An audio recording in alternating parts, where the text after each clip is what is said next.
እንደውም ካላወቅሽኝ እስከሆነ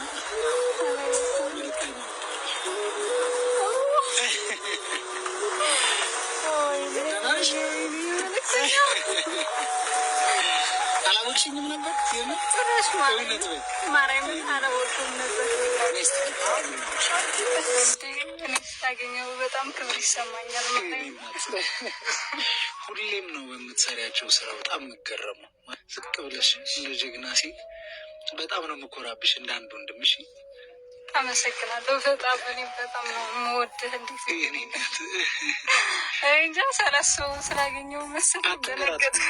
አይ በጣም እድለኛ ነኝ በማግኘት ብቻ አንተን በማየት ብቻ። እኔም ስላገኘሁሽ ደስ ብሎ አንቺ እርዳታ አይደለም እሺ፣ አእምሮሽ ስለ እርዳታ እንዳያስብ ፈጽሞ። እኔ አንቺ አንድ ጀግና ሴት ስለማበረታታት ነው ማውራሽ አሁን። እና ምንድን ነው እኔ ላበረታሽ የምችለው ነገር? አሁን መቀሌ ውስጥ ያለሁበት ሁኔታ የቤት ኪራይ ነው ልቀቂ የተባልኩትኝ። አሁን ሰሞኑን እቃ የጫንኩት ዝም ብዬ ያወጣሁትኝ እና አሁን ቁጭ ብዬ ነው ያለሁት። ምክንያቱም ቤት ልቀቂ ተባልሽ? የምትሰሪበትም አሁን የምሰራበት ቦታ ልቀቂ ብለውኛል። ደግሞ አሁን የመጀመሪያ ሳይሆን ቦታ ታስለምድና ለማስለመድ ደግሞ በጣም ብዙ ገንዘብ እንትን ትላለህ። ሶስተኛ ነው አሁን ስቀይር እንደዚህ አስለምጄ ሰዎች እንደገና ቦታውን ይፈልጉታል። አሁን እንደዛ ሆኖ ተስፋ አስቆረጠን። አሁኑ በቃ ባሰ።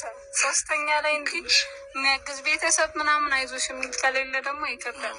እንዳልኩሽ እርዳታ አይደለም ይህንሽ አደራ። ይህንን ነገር አእምሮሽ ላይ መጫን አልፈልግም አንቺ ላይ እና ዝም ብሎ እንደ ወንድም ግን እቺ ስንት ትመስልሻለች?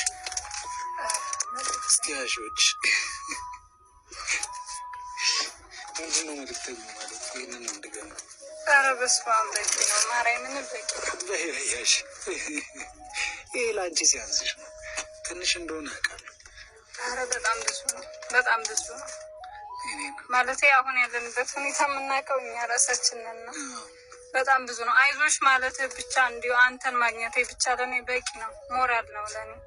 በዙሪያ ብዙ ተስፋ የሚያስቆርጡ ሰዎች ነው የሚያጋጥሙን እና አለንልሽ ከጎንሽ ነን ማለት ብቻ ለእኔ በቂ ነው። እኔ አሁን እንደዚህ ሰዎች በተለይ የሚሰሩ ሰዎች ተስፋ እንዳይቆርጡ ከመንገድ እንዳይወጡ አይዟችሁ ማለት ነው የኔ ድርሻ እና ብቻ ዳግም ቁሽ ሌላ ምን እላለሁ?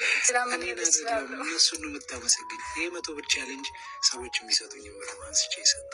ሁላችሁም ከጎንሽ ነን አይዞሽ የምትሉኝ ቲክቶክ የምትፖስታቸው ነገሮች ራሱ በጣም ቅን ልብ ያላቸው ሰዎች ሁሉ ነው የሚያገኙና ሁላችሁም ኢትዮጵያውያን እግዚአብሔር ያክብርልኝ። ሌላ ምን አላለሁ? እግዚአብሔር የወጣውን ይተካላችሁ። ላገኘሁሽ ደስ ብሎኛል። እኔም በጣም ደስ